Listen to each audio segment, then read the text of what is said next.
Y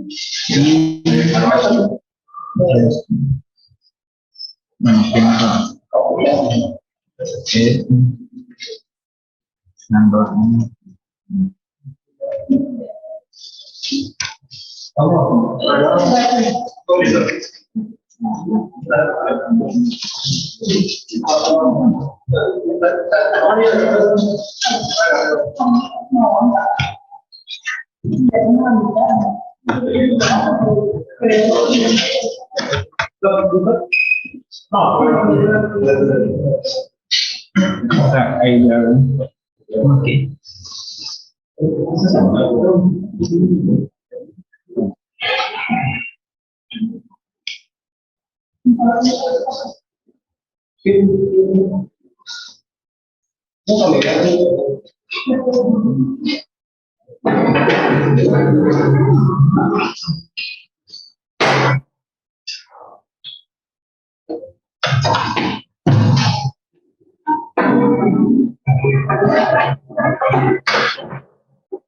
Bueno, el tema que vamos a ver el día de hoy es el... Luego aquí para quitar este recuadro, ¿verdad? Sí.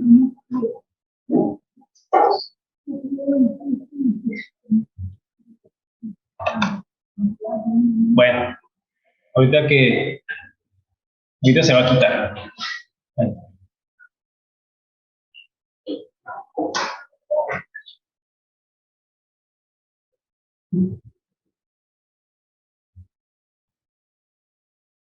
Bueno, voy a empezar.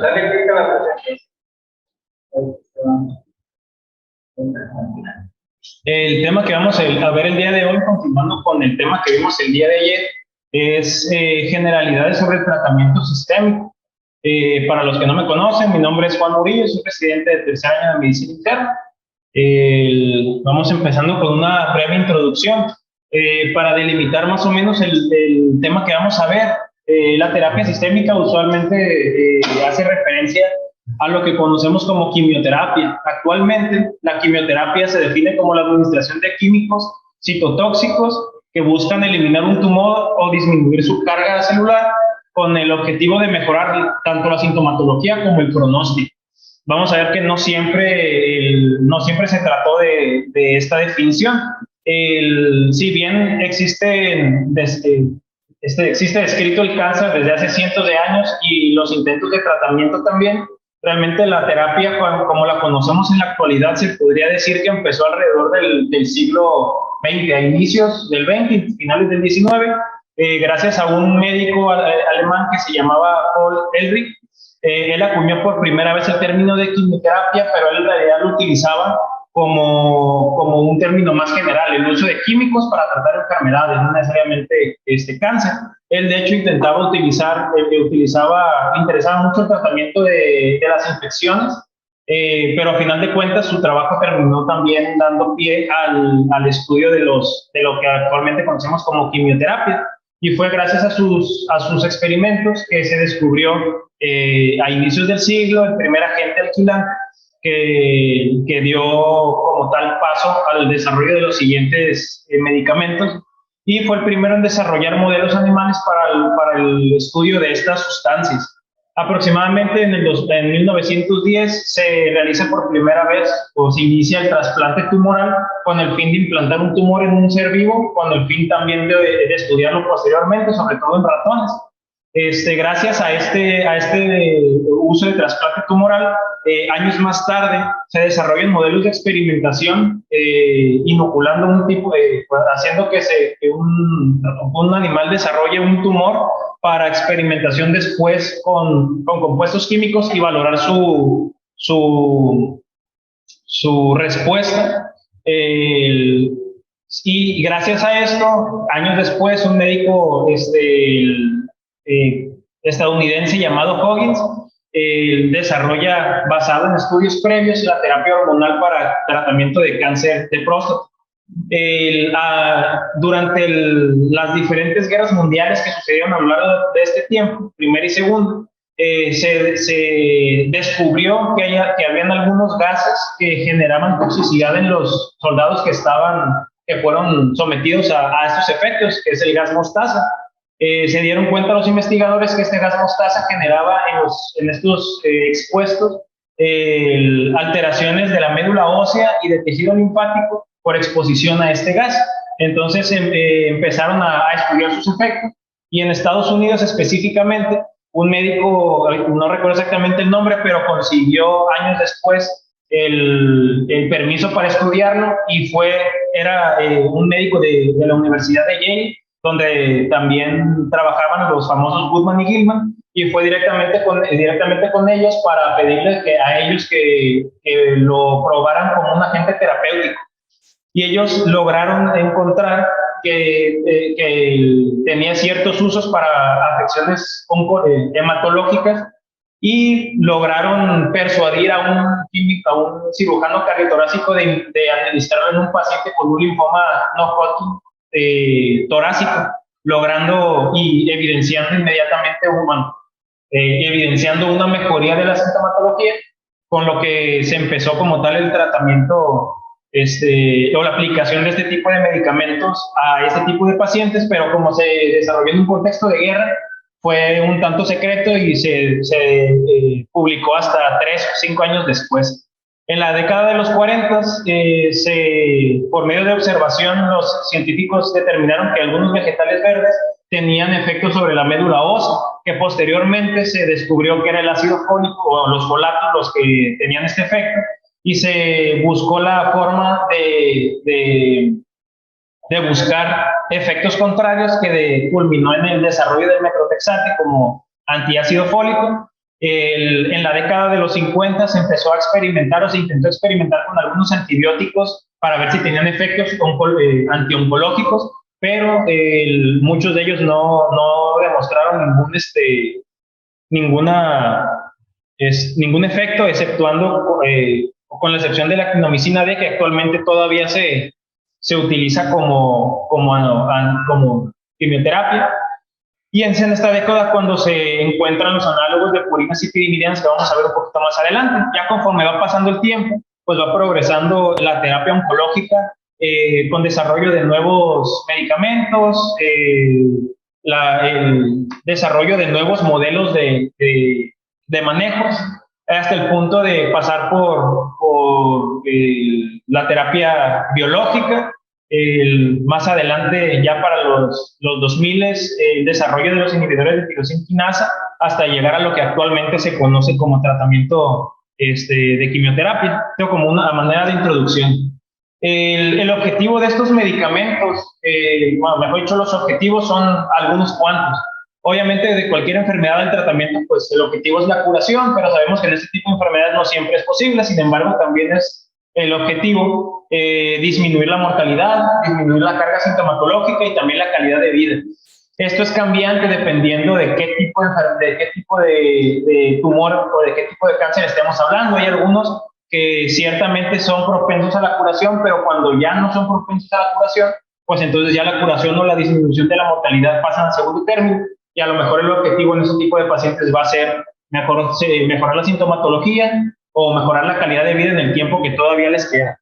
Por lo tanto, el principio médico de primero no hacer daño queda en duda en este tipo de pacientes. Por ejemplo, en pacientes más jóvenes con tumores más incipientes, probablemente sea mejor intentar eliminar el tumor a toda costa, aunque la calidad de vida, la sintomatología empeore, aunque hagamos un daño de primera instancia, pero con el fin de curar.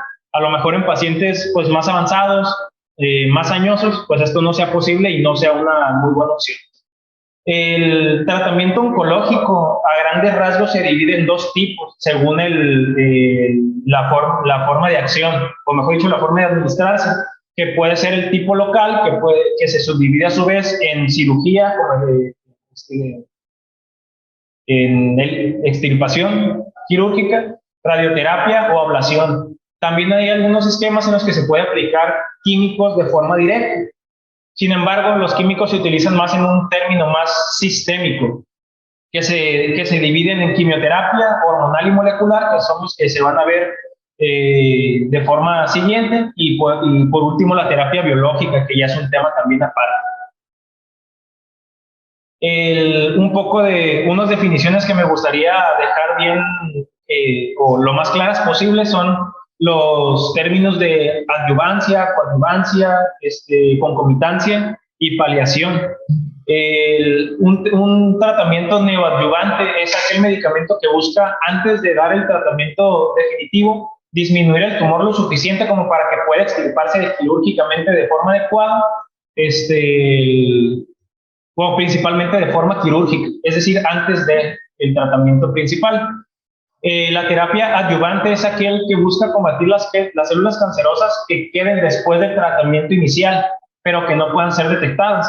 El objetivo de este tratamiento en realidad no es reducir el tamaño del tumor, sino reducir o disminuir la probabilidad de recurrencia de aquellas células que pudieron haber quedado.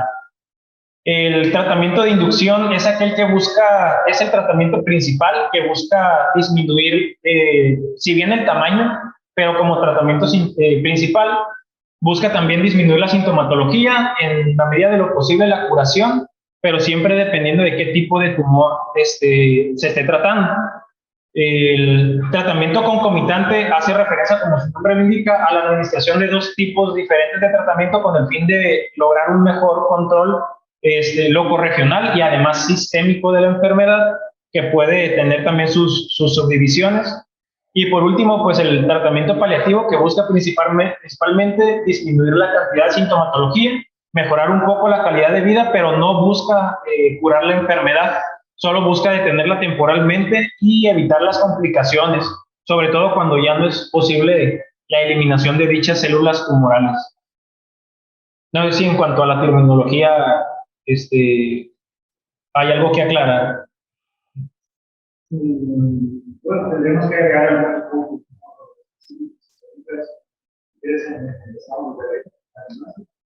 La neoadyuvante, sabemos de antemano que se utiliza, lo podemos definir de esa manera, pero también hay que tomar en consideración que cada una de las finalidades de la terapia tienen ventajas y desventajas.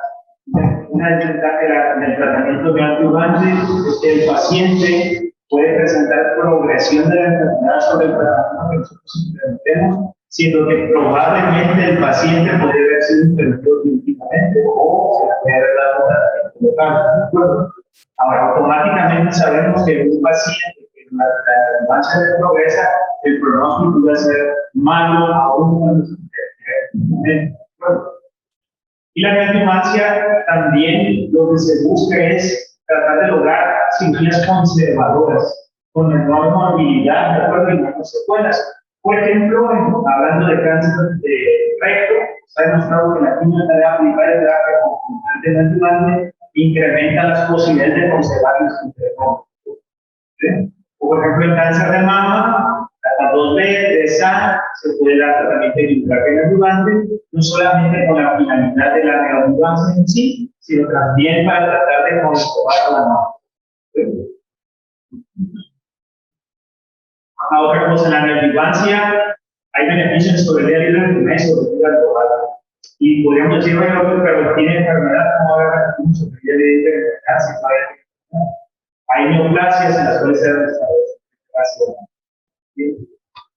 en la adyuvancia, lo único que agregaría es la desventaja que tenemos, que podemos condicionar toxicidad y que el paciente se nos puede llegar a enfermar, incluso tener el riesgo de. La de inducción, ahí principalmente se utiliza para algunas situaciones en específico. Por ejemplo, en cáncer de cabeza y cuello, que vamos a dar tratamiento de quimioterapia de inducción para una enfermedad completamente avanzada, y que dependiendo de la respuesta va a ser la modalidad que se va a aplicar con tratamiento radical. Entonces, si es quimioterapia de inducción y responde, pues lo más apropiado es que reciba quimioterapia. Si no responde, lo más apropiado es que se considere ver si se puede hacer un rescate quirúrgico. ¿Sí? En cáncer de pulmón se puede llegar a aplicar en algunos centros de alta especialidad, en las clínicas 3A, que se puede llegar a considerar para una cirugía. En caso de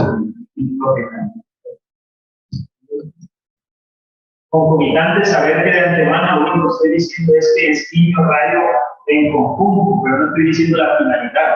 Puede ser que un paciente con un glioblastoma multiforme reciba quimio radio concomitante, pero como se resecó completamente, va a ser con unidad de humano.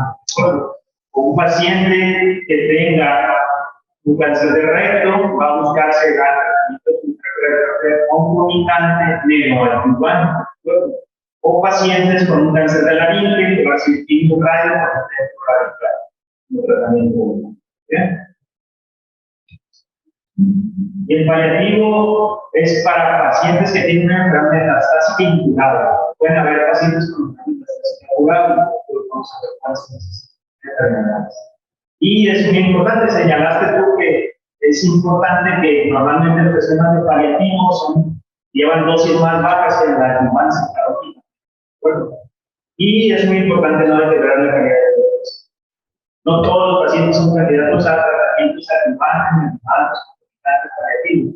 Eso ya depende de la etapa clínica de la enfermedad y del estadio del sitio primario del tumor.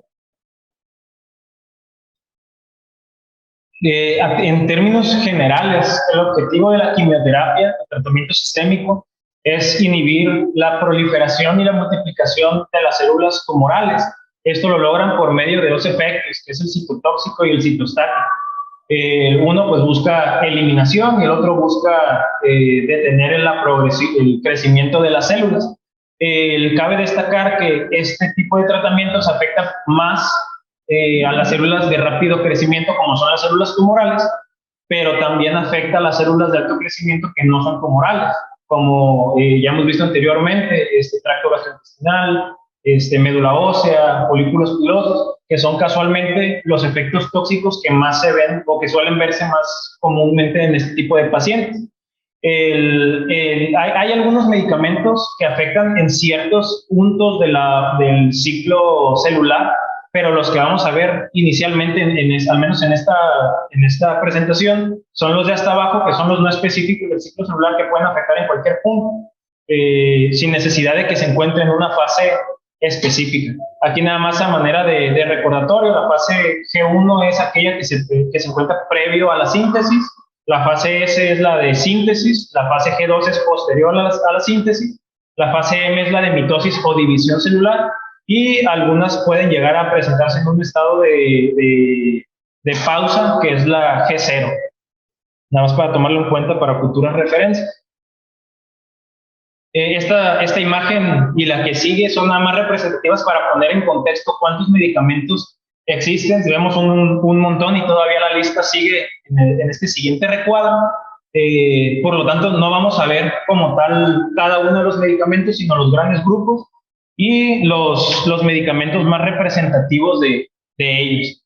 En cuanto al temario, los que se abordan son estos. Los que se encuentran en verde son los que vamos a ver el día de hoy y los que se encuentran en naranja son los que vamos a ver en temas subsecuentes.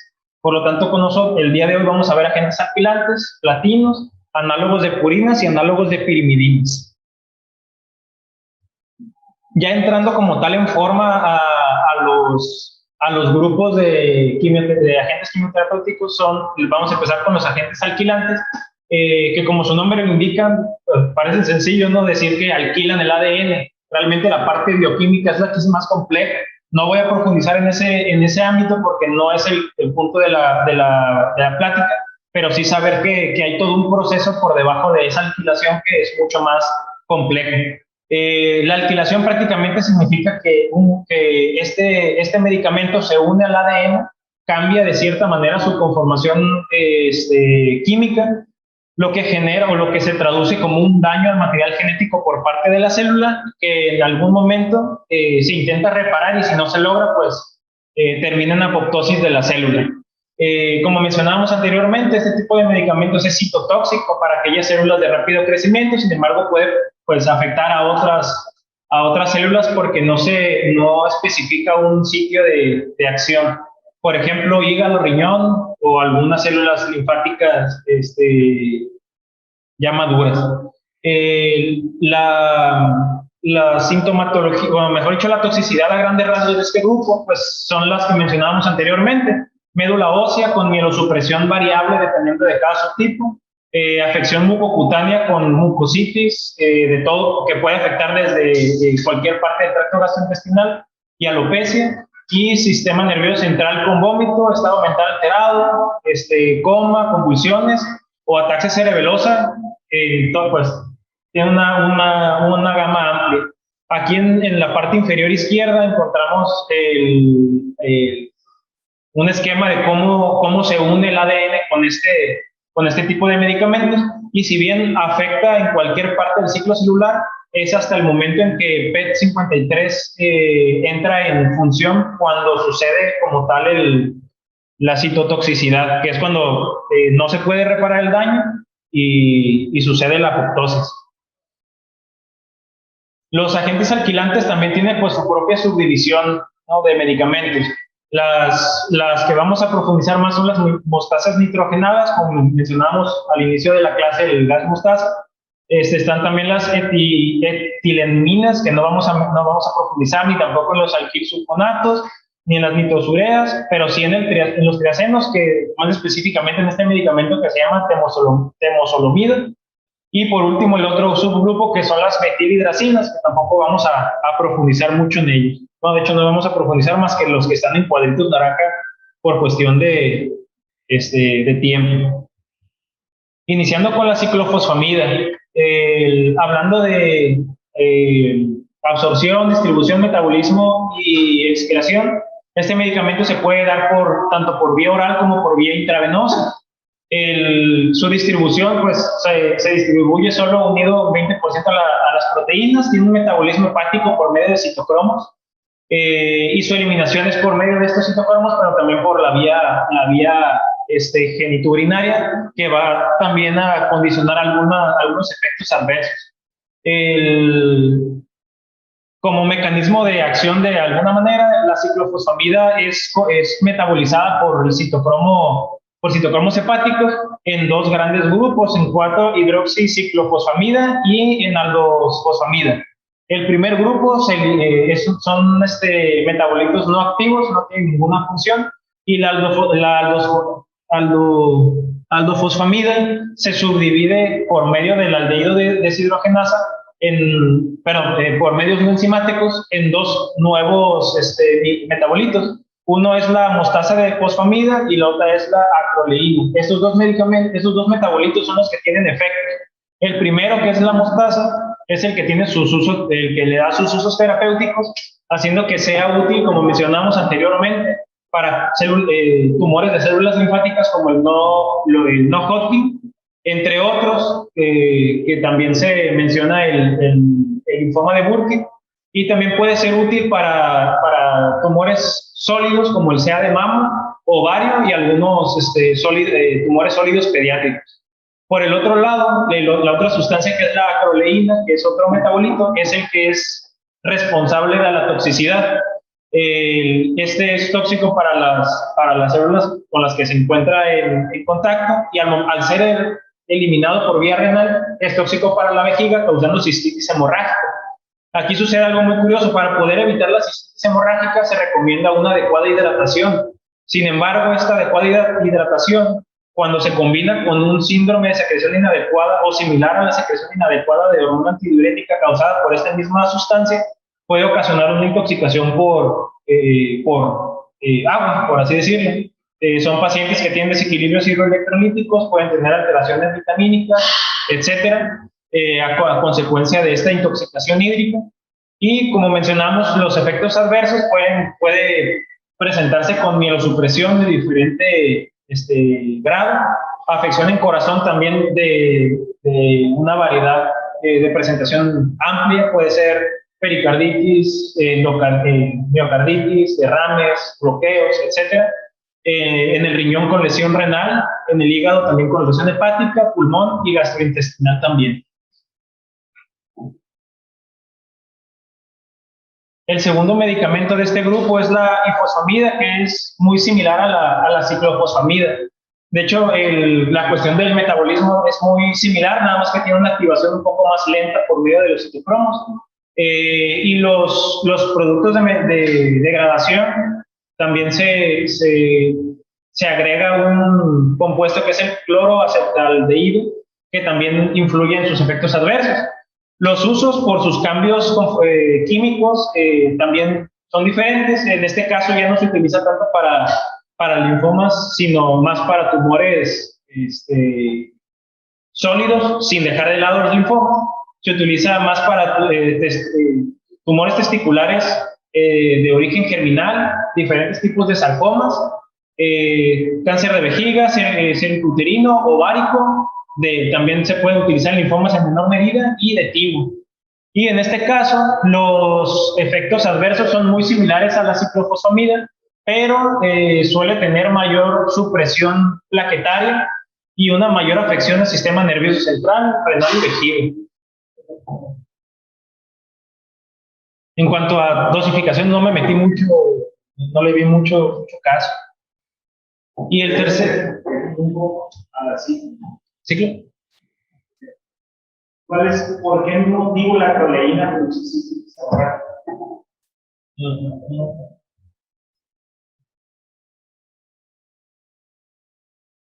No me acuerdo. ¿Y qué se utiliza para tratar de evitar que se presente la síntesis hemorrágica? Se utiliza...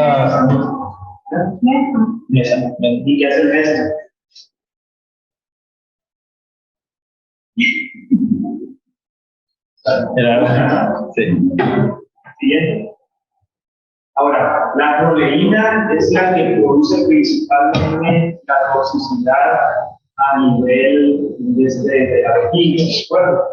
Pero dentro de la acetaldehído y también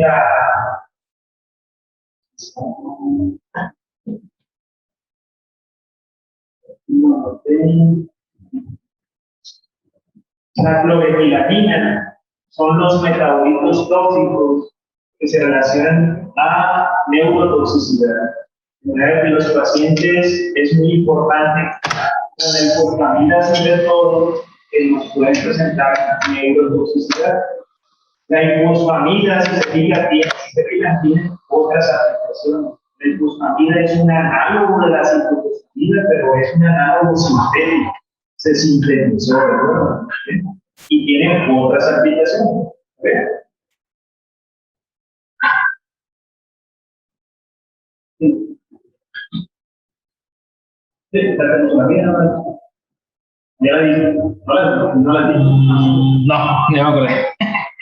En este caso, pues también tiene una forma una farmacocinética muy similar.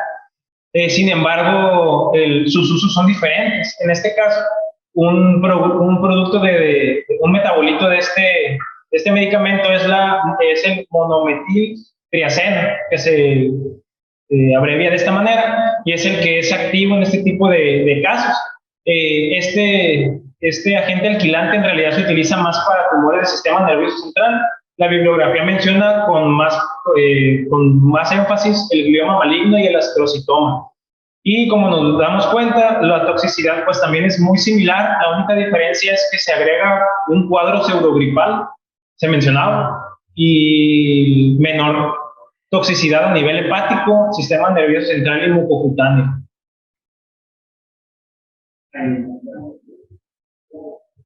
Hay una enzima que se asocia a resistencia a la termosonamida.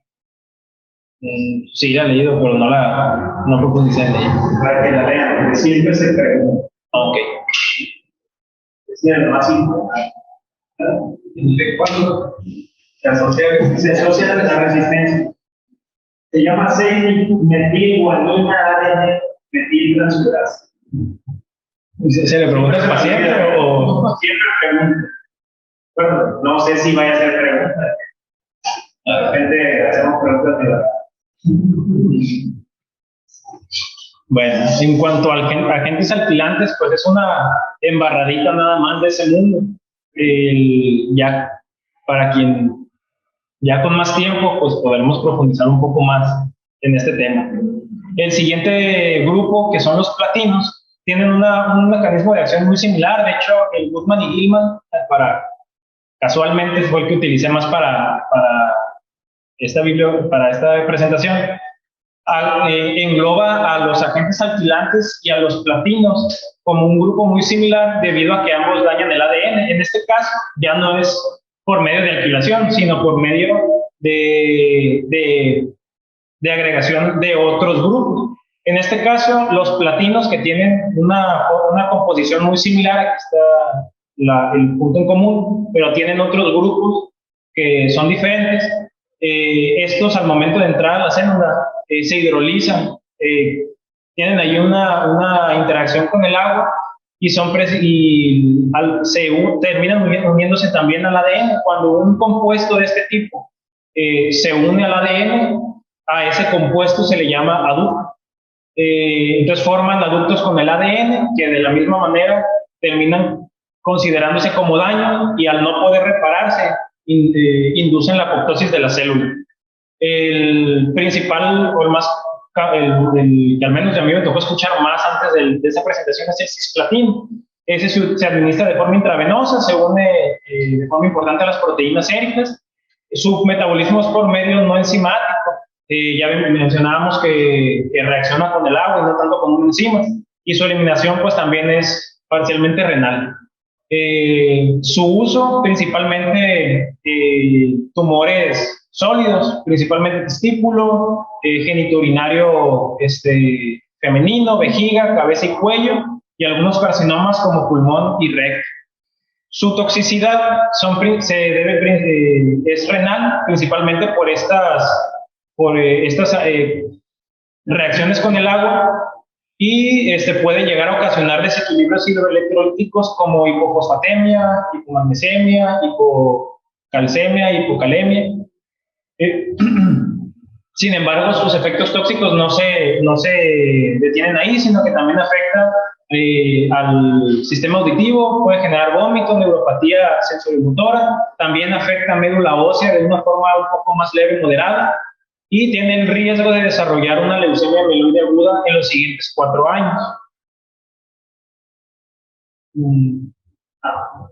El cisplatino también se le puede llamar CDP. Se llama CDP porque la molécula ahí está.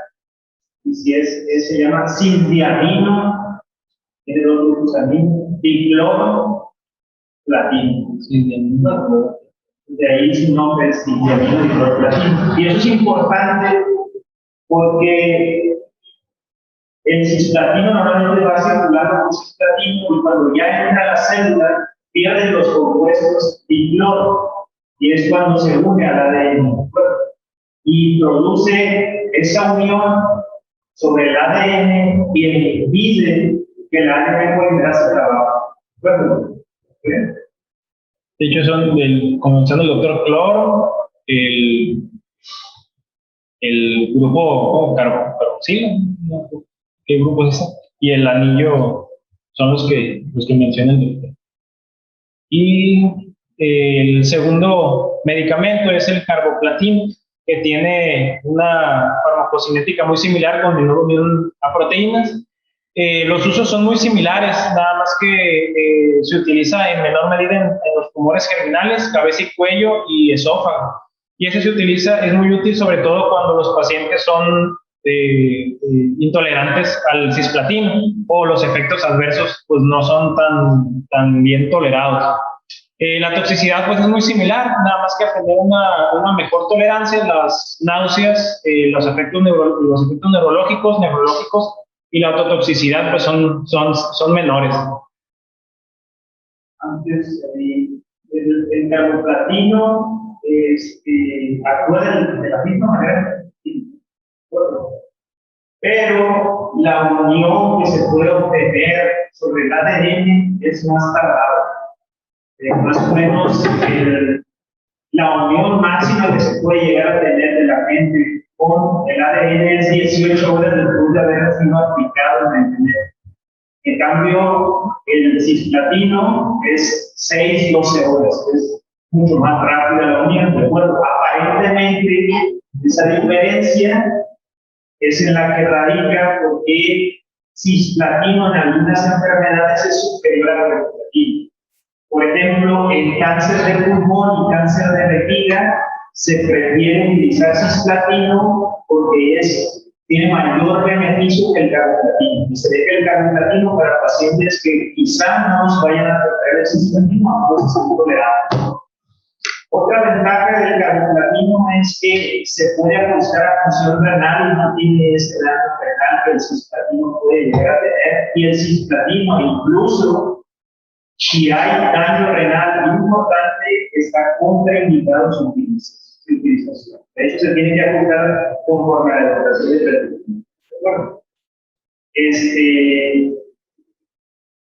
hay ciertas enfermedades en las cuales el carboplatino se ha visto que es igual de útil que el cisplatino, es equivalente, ¿de acuerdo? No hay inferioridad. Entre ellos está cáncer de ovario, principalmente. Bueno. Y por último, de los platinos, me refiero, está el oxaliplatino, que pues realmente tampoco tiene muchas diferencias en cuanto a su farmacocinética, pero sí en su farmacodinámica. Nada más que en este tipo de casos se une principalmente albúmina e inmunoglobulinas. La bibliografía menciona que se utiliza principalmente para cáncer colorectal. En cuanto a sus efectos secundarios o toxicidad, hacen referencia a la neuropatía periférica, pero también a la mielosupresión, alteraciones gastrointestinales, también de severidad leve moderada, y también pues en los siguientes meses o años después del tratamiento, esos pacientes se corren el riesgo de desarrollar leucemia y fibrosis pulmonar.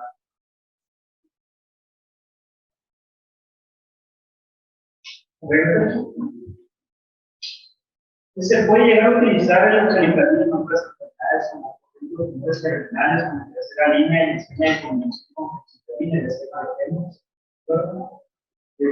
Pero sí también bueno, es cierto que para comentar, pero también se puede utilizar a nivel de cáncer gástrico, también se puede llegar a utilizar en cáncer de páncreas y algunos tipos de tratamiento.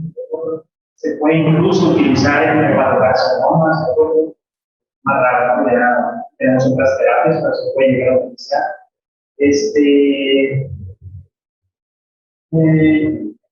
Y paradójicamente, el oxaliplatino tiene mayor capacidad para adherirse al ADN, ¿de acuerdo? Por un ligando que tiene. Pero no se ha visto que tenga las mismas utilidades que el cisplatino. Se podría decir que se utiliza principalmente para tubo gastrointestinal. Lo primero que se utilizaba es cisplatino, luego los otros agentes se han sintetizado con la intención de tratar de mejorar perfiles de toxicidad, les han encontrado que no son igual, son equivalentes, pero le han encontrado otras utilidades. Por ejemplo, no podemos ver cisplatino en cáncer de colon, por ejemplo, rectal. No hay ningún esquema que dice cisplatino. Siempre vamos a ver oxaliplatino. En cambio, cisplatino se puede hacer para tubo digestivo, al estómago y puede ser para eso. Pero oxaliplatino también, carboplatino no sé si no es para eso. ¿Quieres comentar algo? Lo que es de la sociedad, siempre en cada uno de ellos, los síntomas gastrointestinales van a ser en cuestión de días. De hecho, estos síntomas gastrointestinales están muy estrictos. Por ejemplo, el carboplatino es poco probable que dé síntomas gastrointestinales. Oxaliplatino es muy poco probable que dé síntomas gastrointestinales. Si te dan es náusea. Y el cisplatino sí puede dar más náusea, ¿sí?, que los otros dos agentes. Pero es raro que estos agentes se asocien con diarrea, con dolor abdominal, pero los puede llegar. Oxaliplatino es más frecuente que te den neuropatía que los otros dos agentes. Luego le sigue cisplatino, que también te puede dar una neuropatía. Pero el cisplatino es, conforme va pasando el tiempo, es más clave que te da la neuropatía, el dolor. El oxaliplatino es inmediato, en el mismo momento que te está aplicando, está apareciendo la neuropatía. Y el carboplatino no produce neuropatía. El cisplatino produce toxicidad. Carboplatino y oxaliplatino no lo producen. Entonces, no sé si regreso de tantito al cistatino. Como una neuropatía, era morada, bueno, pero eso es la médula ósea. Bien. Y náusea, dolor. Carboplatina es muy bien tolerado, no da caso con las pruebas intestinales. El platino, las intestinales, náusea. O sea, no esperarías, que lo que pasa es que nosotros vemos pacientes que pueden llegar a tener mucositis y diarrea con un esquema de tratamiento como oxaliplatino, pero no necesariamente, más bien, no es precisamente asociado a oxaliplatino. Hemos asociado al otro agente, y el otro agente normalmente las cloropiridinas. Y la cloropiridinas o el cloracilo pueden llegar a producir mucositis, y esa mucositis nos puede producir diarrea, ¿no? Y los síntomas de las intestinales. Entonces, casi no vemos así solamente una ropa. Sí, sí. En cuanto a los platinos, eso es lo que vamos a ver. En el caso, ya prosiguiendo el siguiente grupo, que son los análogos de pirimidinas, el mecanismo de acción ya es un tanto similar, pero difiere un poco. En este caso, lo que se hace es que este tipo de compuestos, como lo vamos a ver un poco más adelante, alteran el anillo de la base nitrogenada. Al momento de alterarlo, pero prácticamente lo suplen, inhiben algunas enzimas que a su vez conllevan una de dos, o a la detención de la síntesis de material genético, o a la acumulación de otras sustancias que terminan siendo, a final de cuentas, tóxicos para la célula y terminan ocasionando apoptosis. En este caso, los que vamos a ver van a ser la capecitabina, el 5-fluorouracilo y la gemcitabina. No sale en esta imagen, pero sí se va a mencionar. Iniciando con el 5-fluorouracilo, pensé que a lo mejor se puede hacer un poquito de zoom. Sí, vamos. El mecanismo de acción, a grandes rasgos, es al momento de transformarse en este compuesto que es el fluorodesoxiuridina monofosfato, toma el lugar de la desoxiuridina monofosfato. Este es el que, a final de cuentas, se termina uniendo al material genético. Al momento de no existir este compuesto que se transforme en desoxitimidin monofosfato por medio de esta enzima, pues ya no puede continuar la síntesis, porque nunca se va a sintetizar este compuesto, y ahí se detiene por un lado la síntesis de la material genético y por el otro lado la acumulación de otros compuestos que normalmente no se acumulan. A grandes rasgos, el mecanismo de acción de los medicamentos que vamos a ver en este grupo pues es muy similar. En este caso, las enzimas, la conversión de 5-fluorouracilo a fluorodesoxiuridin monofosfato, que es este medicamento de aquí, que es el metabolito activo, se da por medio de esta enzima que es la dihidropirimidin deshidrogenasa, que es la que mencionaba el doctor el día de ayer, que al momento de haber deficiencia, este medicamento no se convierte de forma adecuada y aumenta su toxicidad por aumento de sus niveles. Entonces, esta enzima, la dihidropirimidin deshidrogenasa, se encuentra principalmente a nivel hepático, en intestinos y en tejido tumoral. Por lo tanto, este medicamento va a ser convertido o metabolizado en estos tejidos principalmente. Por medio de este metabolismo, la eliminación va a ser parcialmente hepática y otra parte renal, como lo hemos visto anteriormente. Se utiliza principalmente en carcinomas gastrointestinales, con más énfasis en colorectales y en cáncer de mama. La toxicidad a nivel gastrointestinal puede ocasionar náuseas, vómito, mucositis y diarrea. En la médula ósea, mielosupresión, que encuentra su punto más bajo entre los días 9 y 14. Y a nivel mucotegumentario, o mejor dicho tegumentario, se presenta alopecia, cambios en la pigmentación en las uñas y también puede haber dermatitis. Si no me recuerdo, esta pigmentación, alteraciones de la pigmentación, tenían un nombre de sal y pimienta, no lo si era en esta, de ser en otro lado. Bueno. ¿Cómo se llama? Tiene un nombre, litro 16 palmas. Ah, ok. Pero no, sal y pimienta. Ah. Bueno, hasta donde sé, se menciona más adelante el síndrome de mano-piel, no sé si sea. Ah, ok. Bueno, no lo mencioné en este grupo, en este medicamento, porque lo menciono en el siguiente, pero son también efectos adversos. El siguiente medicamento, que es la capecitabina, es un profármaco. Es la capecitabina. Antes de se transforma en 5-fluorouracilo por medio de la timidina fosforilasa, y una vez que se transforma en 5-fluorouracilo, pues el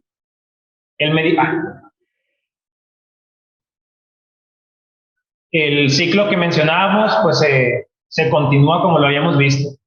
El metabolismo es prácticamente similar, y en este medicamento se utiliza principalmente en cáncer de mama, como se utilizaba el agente previo, nada más que aquí se hace la especificación que se utiliza en cáncer de mama metastásico, en los cuales ya se haya utilizado placitaxel y antraciclina, que son medicamentos que vamos a ver en otras clases. También se puede utilizar en cáncer de mama con metástasis, si se utilizó previamente se puede utilizar en cáncer de mama metastásico más docetaxel si se utilizó previamente pura antraciclina, o se puede utilizar también en colorectal metastásico, que en realidad pues, es muy similar a lo que vemos en el medicamento previo. Y los efectos tóxicos son muy similares por obvias razones al 5-fluorouracilo, nada más que en este medicamento predomina o es más frecuente que se presente la sintomatología que mencionaba el doctor, que se denomina síndrome de mano-pie, que se presenta como eritema, descamación, dolor y sensibilidad en palmas y plantas. No es como que sean mutuamente excluyentes los efectos tóxicos del previo y de simplemente en este medicamento, en la capecitabina, es más probable que se presente estos hallazgos, y los otros efectos tóxicos se presentan más en el fluorouracilo. También se mencionaba que dependía mucho de la forma de administración, de si era infusión o en bolo, pero ya no, le vi mucho caso profundizar más. Sí. Con respecto al fluorouracilo. Sí, de la fluorouracilo. Porque el capecitabina es vía oral. Hay error. Es vía oral. Sí. No es placitaxel, es paclitaxel. Y no es methotrexate, es methotrexate. Y por último, ya para terminar, ya nos quedan 5 minutos, está la gemcitabina, que se puede utilizar de forma intravenosa, pero también de forma vesical para tratamientos más locales. Tiene una buena distribución, pero bajo unas proteínas. En este caso, el medicamento, la enzima que se encarga de su metabolismo es la citidina de aminasa. Esta se presenta principalmente en hígado, pero también se presenta en algunos tejidos y en la sangre, por lo cual este medicamento puede ser metabolizado en diferentes partes corporales. En cuanto al mecanismo de acción, la gemcitabina es sinónimo de DFDC, que significa, acá lo puse, no me lo voy a acordar, difluorodesoxicitidina. Perdón. Este medicamento es metabolizado tanto en el hígado como en la sangre, que a su vez genera productos de desechos que ya no tienen una función como tal, pero dentro de la célula es metabolizado por esta enzima que es una quinasa. Esta quinasa que transforma este medicamento en otro compuesto que se llama gemcitabina monofosfato, a su vez una segunda enzima que es la nucleótido monofosfato quinasa, lo transforma este compuesto en un difosfato, que a su vez inhibe al ribonucleósido reductasa. Y por último, una tercera enzima transforma este compuesto en trifosfato, que a su vez es la que daña el material genético, dando como consecuencia pues los efectos como se mencionaba anteriormente. Los usos, pues se utiliza principalmente en cáncer de mama ya antes tratados con antraciclinas, en tumores pulmonares de células pequeñas no resecables, sea de ovario recidivante tras el uso de platinos, sea de páncreas ya tratados con 5-clorouracilo, y su toxicidad pues es muy similar a mielosupresión. Por su metabolismo hepático puede haber lesión hepática con hipertransaminasemia, y puede haber daños renales con proteinuria y hematuria que usualmente son de intensidad leve. Y pues es todo. Pues, ya la tienen que leer. Es difícil que se pueda aprender. Pero es que nomás quiero ver alguna. ¿En dónde? Siempre que lean, siempre van a aprender algo. Más cosita que leer. Casi al donde dice abiertos al final. A ver, avanza. Ahí. Ahí es. Más que quiero dar. ¿Ahí? No, ahí.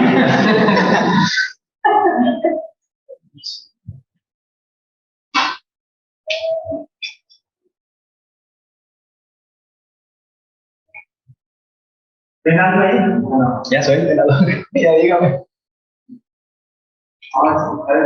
Es interesante. Ese esquema de abajo. Pero ese esquema de abajo, no sé qué molécula sea, la verdad. La otra. ¿Cuál es? Sí, ese es el esquema. No, ya. Es arriba. Ese, no sé qué compuesto sea. La de abajo debe ser la guanina. La mayoría de los agentes alquilantes, sobre todo los agentes platinados, por eso me hace raro porque no es el cisplatino, que pensaría yo, pero es un agente alquilante. El cisplatino tiene cierta afinidad por unirse a qué parte de la guanina. Al N7 de la guanina. Si te fijas, ahí está la guanina, N7, se unió esa molécula. ¿Lo ven? Sí, ¿no? Sí, es el donde estamos todos. Solo me llamó la curiosidad.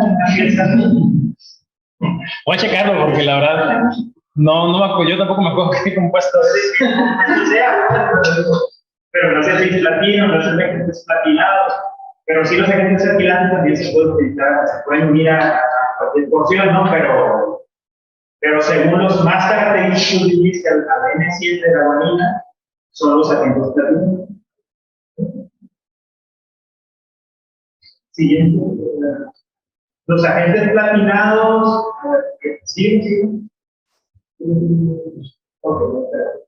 Los agentes platinados, dicen agentes de platino, agentes alquilantes. Los agentes platinados se parecen mucho al mecanismo de los alquilantes, entonces hay quienes los consideran como agentes alquilantes. Pero no, la mayoría de la gente, como la mayoría de los expertos, no los meten como grupo de ¿verdad? ¿Alguna duda, pregunta?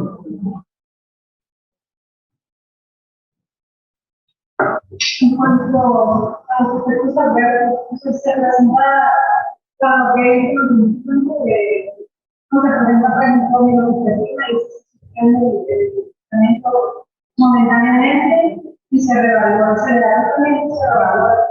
Los demás efectos adversos, si hay una toxicidad o una toxicidad, no sé. En ese caso también se tiene que considerar o ajustar dependiendo de la función renal. El carboplatino se calcula conforme a una fórmula que es la fórmula de Calder. La fórmula de Calder es la tasa de filtración glomerular más 25, que es una constante, por el AUC deseado que tú quieres obtener del medicamento. Esos son los niveles que quieres conseguir. El AUC, por ejemplo, que requerimos para cáncer de barrio de 5 a 7. Entonces nosotros utilizamos esa fórmula, hagamos la tasa de filtración inmunológica, no 25 y multiplicamos por la fórmula. Y eso nos va a dar la cantidad, o más bien la dosis que utilizar. Bueno, ¿Qué parte de necesidad o se define? depende del grado de la toxicidad que hay. Bueno, ahí siempre, ahora, la verdad, de los agentes platinados no nos dan esta toxicidad. Lo que nos pueden dar son los agentes alquilantes. Sí, Sí, pero no.